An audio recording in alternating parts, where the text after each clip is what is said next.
Baik, selamat siang, salam damai sejahtera untuk kita semua. Di sini saya Esti Ayu Pertiwi, mahasiswa Politeknik Negeri Lampung, akan menjelaskan mengenai barang publik, eksternalitas, dan hak kepemilikan.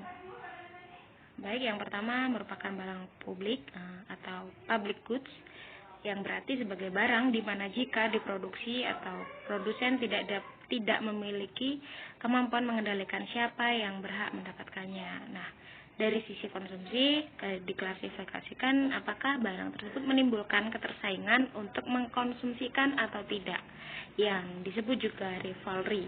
Kemudian dari sisi kepemilikan, yaitu berarti suatu barang yang dapat dilihat dari kemampuan si pemilik atau produsen untuk mencegah pihak lain untuk memilikinya atau excludable. Yang pertama contohnya adalah udara. Kepemilikan barang publik, contoh udara ini merupakan contoh barang publik yang memiliki sifat non-rivalry atau tidak ada ketersaingan, atau non-divisible yang berarti tidak habis. Nah, barang publik ini memiliki sifat non-rivalry dalam mengkonsumsinya. Artinya semua konsumen atau seseorang terhadap barang publik tidak akan mengurangi konsumsi orang lain. Nah, maksudnya yaitu untuk udara sendiri kita dapat menghirupnya secara bebas, tidak hanya kita, melainkan orang lain juga, dan itu tidak habis pakai, seperti itu. Kemudian yang kedua yaitu siaran televisi. Nah, siaran televisi ini merupakan contoh barang publik yang bersifat non-excludable, yang artinya tidak ada larangan. Nah, maksudnya adalah ketika program sudah disiarkan, maka setiap orang memiliki receiver berhak menikmati program yang sama. Nah, seperti misal kita menonton televisi bersama. Nah, ketika satu channel diganti, nah semua orang itu ya hanya melihat satu siaran televisi tersebut. Kemudian yang ketiga, contoh materi yang kedua yaitu eksternalitas. Nah, eksternalitas ini terjadi bila aktivitas seseorang pelaku ekonomi mempengaruhi aktivitas pelaku ekonomi yang lain.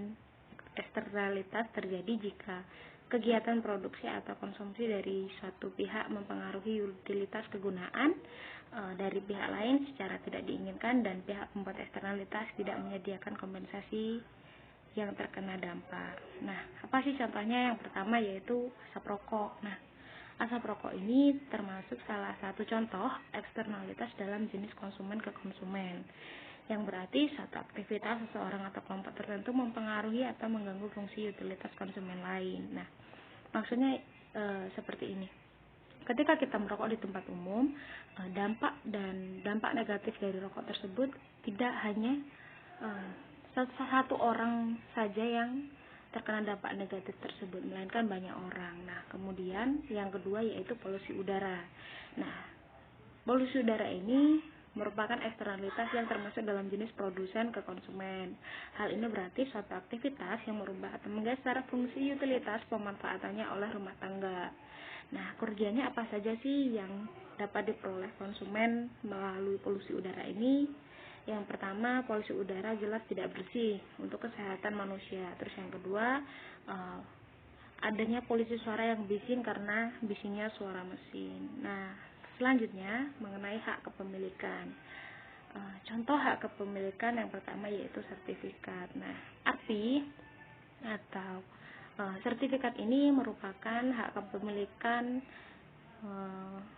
dalam jenis private property, yaitu klaim kepemilikan berada pada individu atau kelompok usaha. Nah, untuk sertifikat ini merupakan private property yang dimiliki hanya setiap orang, seperti itu. Dan untuk selanjutnya, hak kepemilikan yang selanjutnya yaitu state property, yaitu klaim kepemilikan berada di tangan pemerintah. Nah, contohnya yang dapat saya berikan yaitu BUMN. Seperti itu. Terima kasih. Itulah presentasi yang dapat kami sampaikan. Kurang lebihnya kami mohon maaf. Saya akhiri. Selamat siang. Salam damai sejahtera untuk kita semua.